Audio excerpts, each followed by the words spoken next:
Hi kids, welcome back to Vidhyalakshmi Senior Secondary School's YouTube channel. It doesn't matter what others do. It matters what you do. What are we going to do now? We are going to recall all the topics what we have learned in Python fundamentals.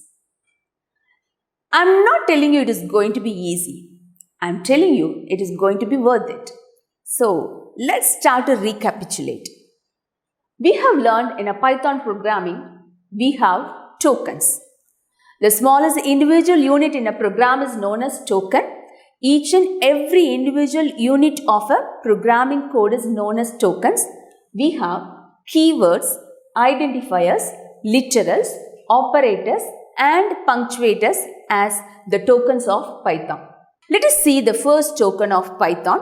They are keywords. Keywords are the special words. They convey a special meaning and purpose to the language compiler or interpreter.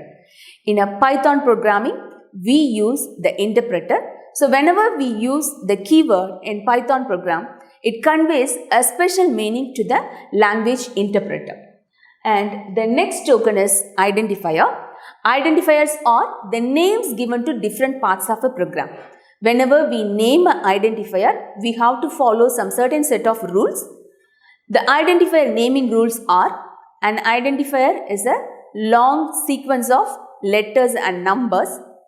An identifier must begin with a letter. Underscore also counts as a letter. An identifier must not be a keyword. Upper and lower cases are significant. So these are the rules of the identifier naming rules. So whenever we name a variable or list or tuple or function, we have to follow all these identifier naming rules and we have to name the identifiers. Now, the next token is literal. The literals are constants that they never change their value during the program run. We have numeric literal, string literal, boolean literal and the special literal none. The numeric literals are numbers. They may be integers, floating point numbers or the complex numbers. When it comes to string literal, anything enclosed within quotation marks, maybe single quotes or double quotes or triple quotes, are treated as string literals. And when it comes to boolean literals, we have true as well as false as the boolean literals. And also we have one more literal, that is the special literal none. So literals are constants. They are fixed values actually. They never change their value during the program run. The next token is operators. The operators trigger some computation or action when applied to variables and or other objects in a Python programming. So the operators are actually, they are symbols. We have arithmetic operators, relational operators, logical operators. So these are symbols. They always trigger some computation or action when it is applied to variables and other objects in an expression. The next token of Python is punctuators. The punctuators are symbols used in a programming language to organize the sentence structure. We may use a colon or comma or single quotes or double quotes or parentheses. All these are symbols. These are used in a programming language to organize the sentence structure. So we have learned about the tokens of Python. Now let us learn about the structure of a Python program. A Python program may contain various components like expressions, statements, comments, functions, blocks and indentation. So now let us see what are these various components of Python programming. The first component is an expression. An expression is a legal combination of symbols that represent a value. Any combination of symbols, if it represents a value, that is represented as an expression. Maybe a number, if it is 10, that is a legal combination of value, it represents a value. So that is represented as an expression. Maybe a plus 2, a may hold a value and that value and plus 2, when it is added together, it represents a value, it gives a value. So an expression is a legal combination of symbols that represent a value. And the next component is statement. A statement is a programming instruction to the computer. So, all the programming instructions in a program are referred as the statements. And the next component is comments. Comments are non-executable additional readable information added to the program for more readability. Comments are not the programming instructions. They are additional readable information. They are just information added to the program for more readability.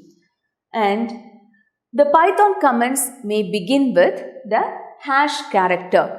So, in a Python programming, the comments begin with the hash symbol. If a comment begins with a hash symbol, it is referred as the single line comment. The multi-line comments, they start and end with the triple quotes. So, comments can be single line comments, multi-line comments or inline comments. If it is a single line comment, it always begins with the hash symbol. If a statement begins with a hash symbol, it is referred as single line comment. Multi-line comments may have multiple hash symbols in all the lines, or the triple quoted strings are referred as multi-line comments. The inline comments also, it begins with the hash symbol, but always they begin from the middle of the line. If a statement, comment statement begins from the middle of a line, they are referred as inline comments. And we have learned about functions. This is one of the components of Python programming. Function is a named code that can be reused with the program. So, it is a block of code. It is a piece of code. Otherwise, we can call this as a subprogram. This is a named code that can be used with the program. It can be reused. Whenever we want, we can call this function. How many ever number of times we want to use it, we can reuse it. So, that is the purpose of functions. The next component of Python program is block or suit or code block. A block or suit or code block is a group of statements that are part of another statements. Actually, these are the indented statements. These are the part of the header. Always the header ends with a colon and the body of the headers will be indented, and all these indented statements are referred as block or suit or code block. So, block or suit or code block are referred as the group of statements. The blocks are represented through indentation. So, the body of all the headers, they are always indented. So, all the indented statements are represented as the blocks. We have learned about variables and how values can be assigned to variables. A variable in Python is defined only when some value is assigned to it. So, we learned that by assigning the value, the variable is created.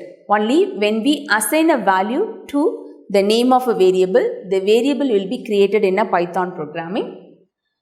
Python supports dynamic typing, that is, a variable can hold values of different types at different times.